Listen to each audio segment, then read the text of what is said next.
ngasi Jungi tang taru ing disingani kun gamari ingagi tarani pan benung maijing numit asida yaihen ba production gi wahang paukum gi thauramda khwai punamapu taram na okjari ngasigi wahang thagat pirik libsi ahan bu oina basanta mutumna thangat pirik bu wahangda rabon mandaduri gi janma biboron pokpagi punsi wari matang ado wari gi matang sabada libirak nanaba thangat pirak khiba wahangni wahang si khangjinjare basanta mutum matang sabada soidana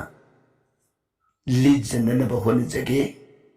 adubu pukhatpiraklabanina sampatna khajitang thamjaramlabada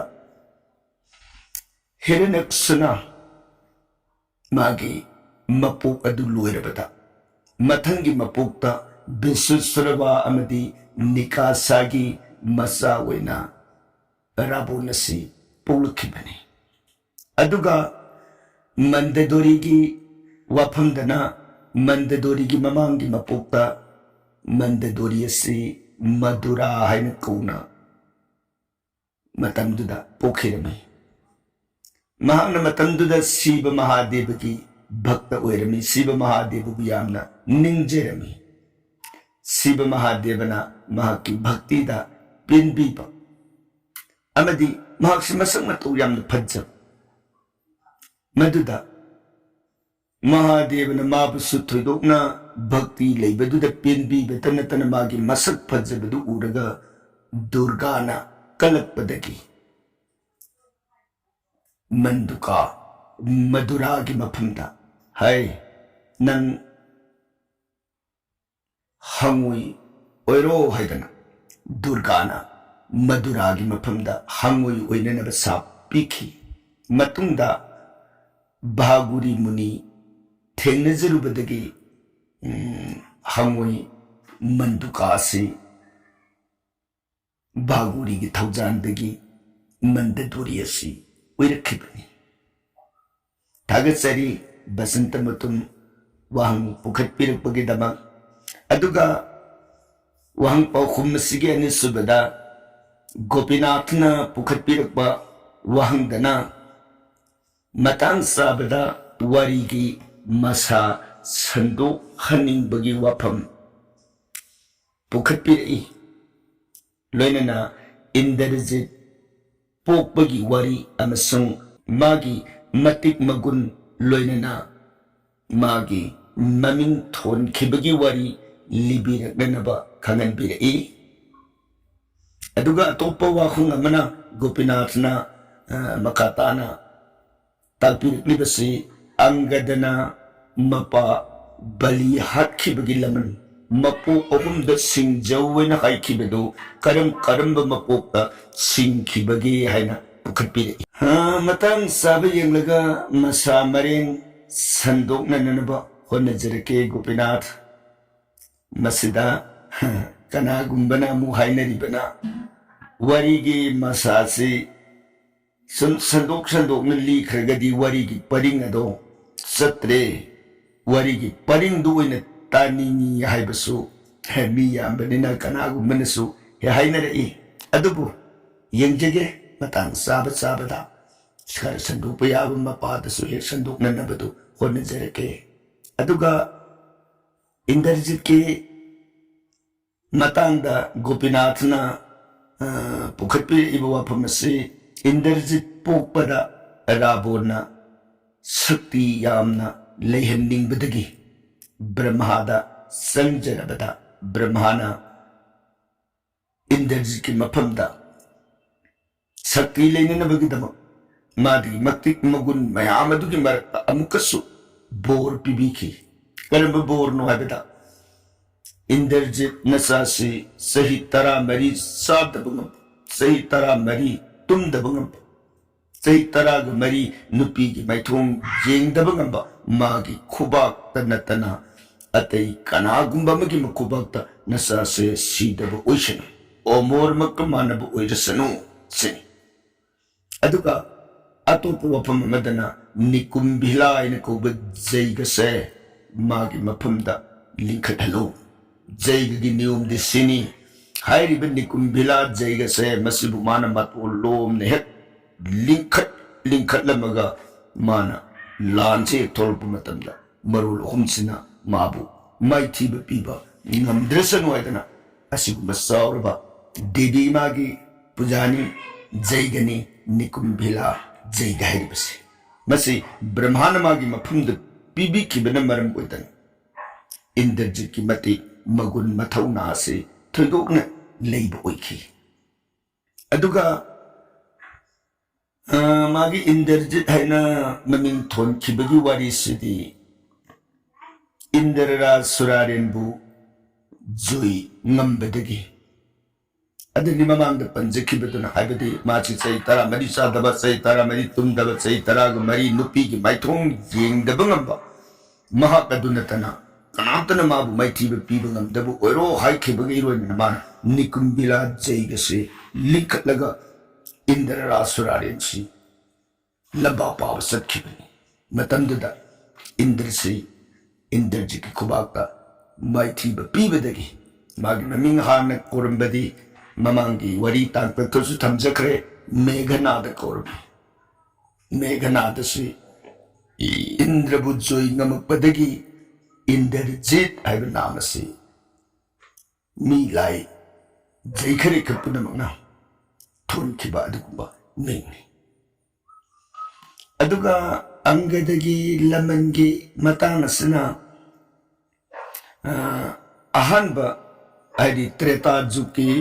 Ram लीला की मतंसी लोई खरब मतुंता अनिसु पुक्ता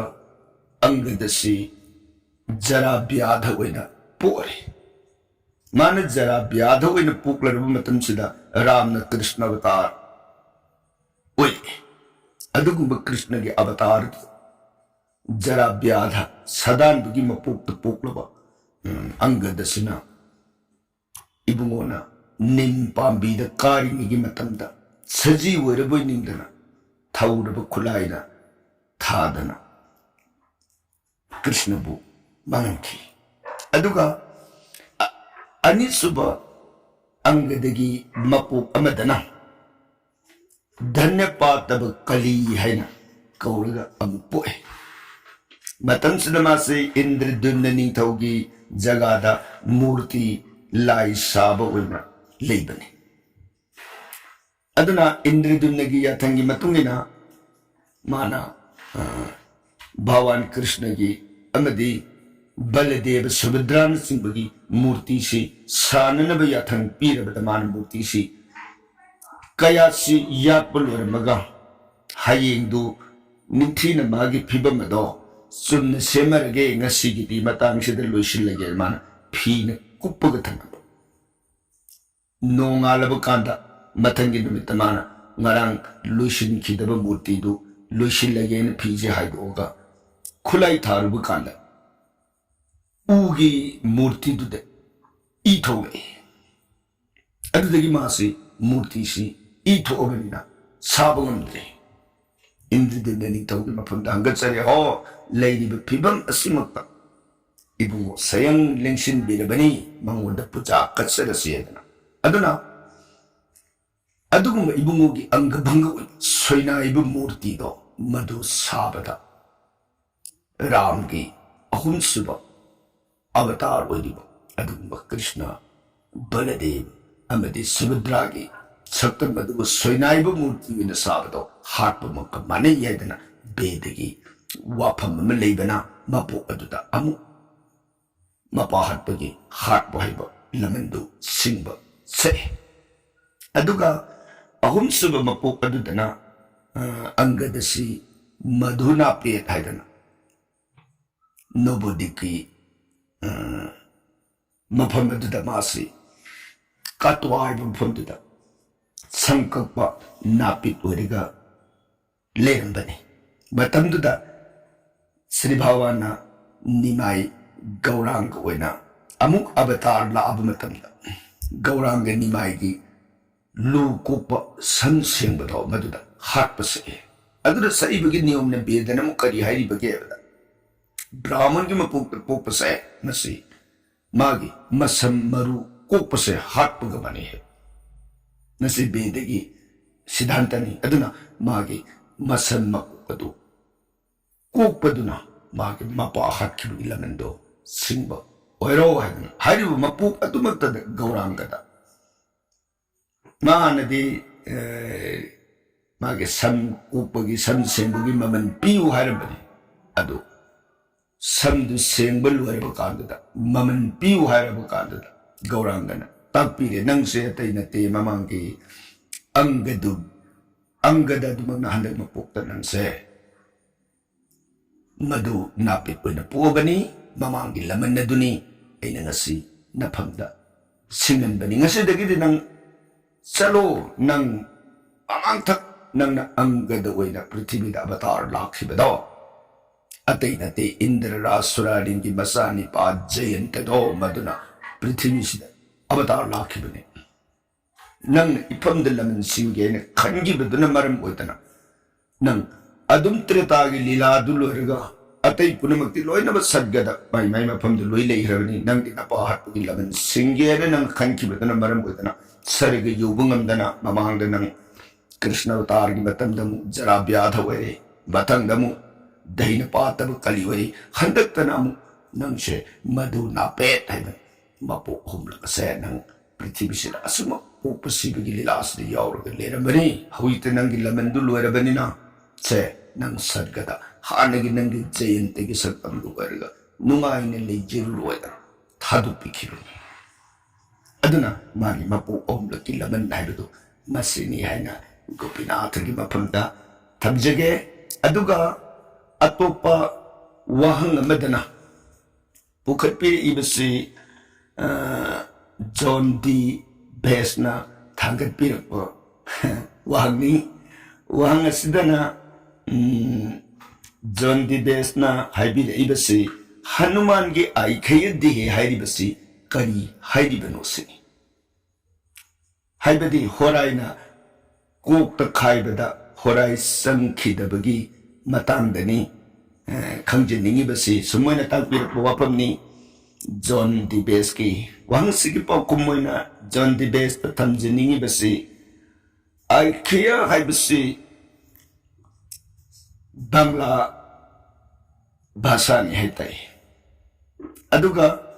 अक्षय हाइरगना संस्कृत शब्द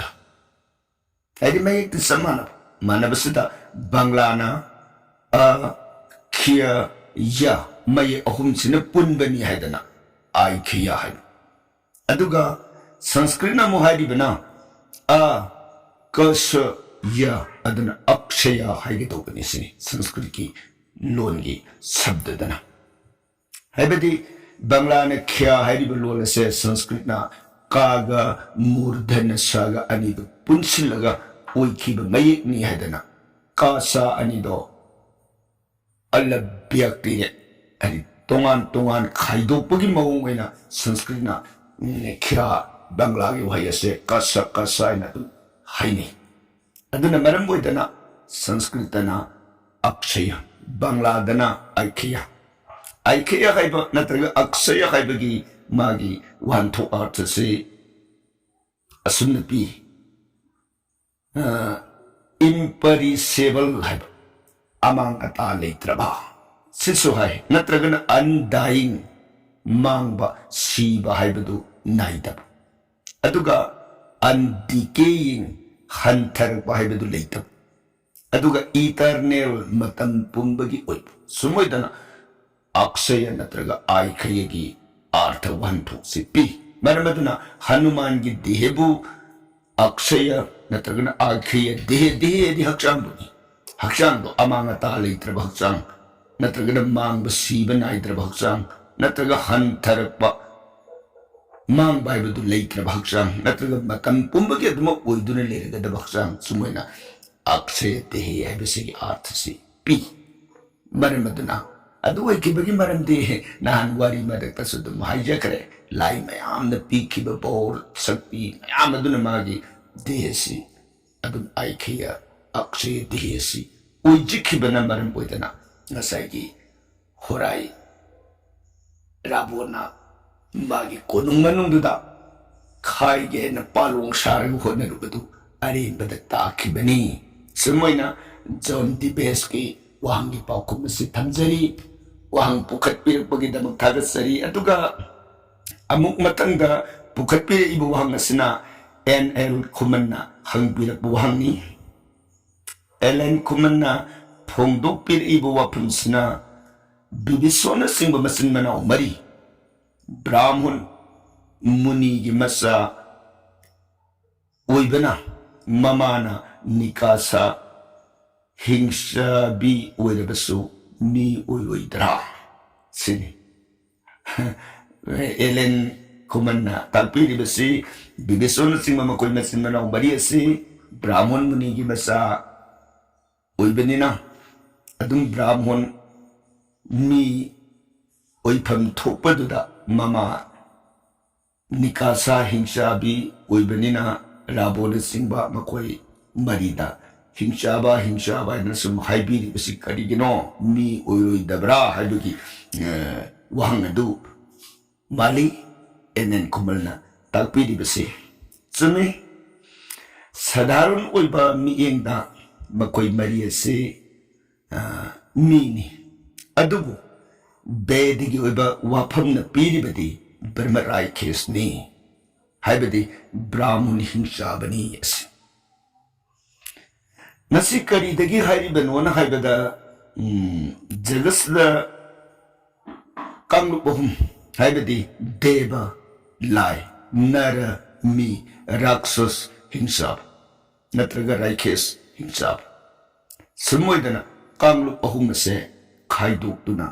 ꯊꯝꯕꯤꯔꯝꯃꯤ ꯕꯦꯗꯗ ꯃꯁꯤꯗ ꯑꯃꯨꯛ ꯂꯥꯏꯗꯁꯨ ꯃꯤꯗꯁꯨ ꯍꯤꯡꯁꯥꯕꯗꯁꯨ ꯕ꯭ꯔꯥꯍ꯭ꯃꯟ ꯈꯦꯇ꯭ꯔꯤ ꯕꯩꯁ꯭ꯌ ꯁꯨꯗ꯭ꯔ ꯍꯥꯏꯗꯅ ꯖꯥꯇꯤ ꯀꯥꯡꯂꯨꯞ ꯃꯔꯤ ꯑꯃꯃꯨꯛ ꯈꯥꯏꯗꯣꯛꯏ ꯕ꯭ꯔꯥꯍ꯭ꯃꯟꯗꯁꯨ ꯕ꯭ꯔꯥꯍ്മꯟ ꯂꯩꯅꯤ ꯂꯥꯏꯗꯁꯨ ꯕ꯭ꯔꯥꯍ്ꯃꯟ ꯈꯦꯇ꯭ꯔꯤ ꯕꯩꯁ꯭ꯌ ꯁꯨꯗ꯭ꯔ ꯃꯤꯗꯁꯨ ꯕ꯭ꯔꯥꯍ്മꯟ ꯈꯦꯇ꯭ꯔꯤ ꯕꯩꯁ꯭ꯌ ꯁꯨꯗ꯭ꯔ ꯔꯥꯛꯁꯁꯇꯁꯨ ꯕ꯭ꯔꯥꯍ്മꯟ ꯈꯦꯇ꯭ꯔꯤ ꯕꯩꯁ꯭ꯌ ꯁꯨꯗ꯭ꯔ ꯍꯥꯏꯗꯅ ꯃꯔꯤꯁꯦ ꯑꯗꯨꯝ ꯂꯩ ꯃꯁꯤꯒꯤ ꯃꯅꯨꯡꯗ ꯑꯃꯨꯛ ꯖꯛꯁ ꯒꯟꯙꯔꯕ ꯀꯤꯅꯔ ꯗꯥꯅꯣ ꯁꯥꯅꯨꯔ ꯄꯤꯁꯥꯆꯅꯆꯤꯡꯕ ꯑꯃꯨꯛ ꯈꯥꯏꯗꯣꯛꯈ꯭ꯔꯤ ꯍꯥꯏꯔꯤꯕꯁꯤꯡ ꯑꯁꯤꯗ ꯕꯔꯅ ꯖꯥꯇꯤ ꯕ꯭ꯔꯥꯍ്മꯟ ꯈꯦꯇ꯭ꯔꯤ ꯕꯩꯁ꯭ꯌ ꯁꯨꯗ꯭ꯔ ꯑꯁꯤꯗꯤ ꯍꯣꯡꯗꯅ ꯑꯗꯨꯝ ꯂꯩꯒꯅꯤ ꯑꯗꯨꯒ ꯃꯥꯒꯤ ꯗꯦꯕ ꯅꯔ ꯔꯥꯛꯁꯁ ꯍꯥꯏꯕꯁꯤꯗꯤ ꯃꯥꯒꯤ ꯇꯧꯖꯕ ꯃꯥꯒꯤ ꯀꯔꯃ ꯑꯗꯨꯅ ꯃꯔꯝ ꯑꯣꯏꯔꯒ ꯍꯣꯡꯕ ꯑꯣꯟꯕ ꯉꯝꯃꯤ ꯍꯥꯏꯕꯗꯤ ꯕ꯭ꯔꯥꯍ്മꯟ ꯈꯦꯇ꯭ꯔꯤ ꯕꯩꯁ꯭ꯌ ꯁꯨꯗ꯭ꯔ ꯃꯗꯨꯗꯤ ꯃꯥꯒꯤ ꯖꯥꯇꯤ ꯃꯥꯅ ꯄꯣꯛꯂꯛꯄꯒꯤ ꯖꯥꯇꯤꯗꯨ ꯑꯗꯨꯝ ꯑꯣꯏꯔꯒ ꯂꯥꯏꯒꯤ ꯒꯨꯟ ꯆꯦꯟꯕ ꯍꯤꯡꯁꯥꯕꯒꯤ ꯒꯨꯟ ꯆꯦꯟꯕ ꯃꯤꯒꯤ ꯒꯨꯟ ꯆꯦꯟꯕ ꯍꯥꯏꯕꯁꯤ ꯃꯥꯒꯤ ꯇꯧꯕ ꯍꯣꯠꯅꯖꯃꯟ ꯗꯤꯒꯅꯤꯇꯤ ꯑꯗꯨꯒꯤ ꯃꯇꯨꯡ ꯏꯟꯅ ꯂꯥꯛꯈꯤ ꯍꯥꯏꯗꯅ ꯕꯦꯗꯅ ꯁꯦ ꯈꯨꯗꯝ ꯑꯣꯏꯅ ꯍꯥꯏꯔꯕꯗ ꯂꯥꯏꯒꯤ ꯒꯨꯟ ꯍꯥꯏꯕꯗ ꯂꯩꯔꯤꯕ ꯒꯨꯟꯁꯤ ꯑꯣꯏꯅꯤꯡꯕ ꯁꯛꯂꯣꯟ ꯑꯣꯏꯕ ꯉꯝꯕ ꯃꯥꯅ ꯇꯧꯒꯦ ꯍꯥꯏꯕꯗꯨ ꯍꯦꯛꯇ ꯉꯝꯕ ꯑꯗꯨꯒ ꯉꯝꯃꯤꯕ ꯃꯥꯒꯤ ꯁꯛꯇꯤꯁꯤꯡ ꯑꯗꯣ ꯖꯒꯠꯁꯤꯒꯤ ꯈ꯭ꯋꯥꯏ ꯄꯨꯝꯅꯃꯛꯀꯤ ꯐꯅꯅꯕꯇ ꯇꯧꯕ ꯃꯗꯨꯕꯨꯅ ꯂꯥꯏꯅꯤ ꯁꯤꯅꯤ ꯕꯦꯗꯅ ꯂꯧꯈꯠꯂꯤꯕꯁꯤ ꯑꯗꯨꯒ ꯍꯤꯡꯁꯥꯕꯒꯤ ꯒꯨꯟ ꯆꯦꯟꯕꯁꯤꯡꯗꯅ ꯑꯃꯨꯛ ꯉꯁꯥꯏ ꯂꯥꯏꯗ ꯂꯩꯔꯤꯕ ꯒꯨꯟꯗꯨꯗꯤ ꯂꯩꯕ ꯍꯥꯏꯕꯗꯤ ꯑꯣꯏꯅꯤꯡꯕ ꯑꯣꯏꯕ ꯉꯝꯕ ꯁꯛꯂꯣꯟ ꯂꯧꯕ ꯉꯝꯕ ꯇꯧꯒꯦ ꯉꯝꯕ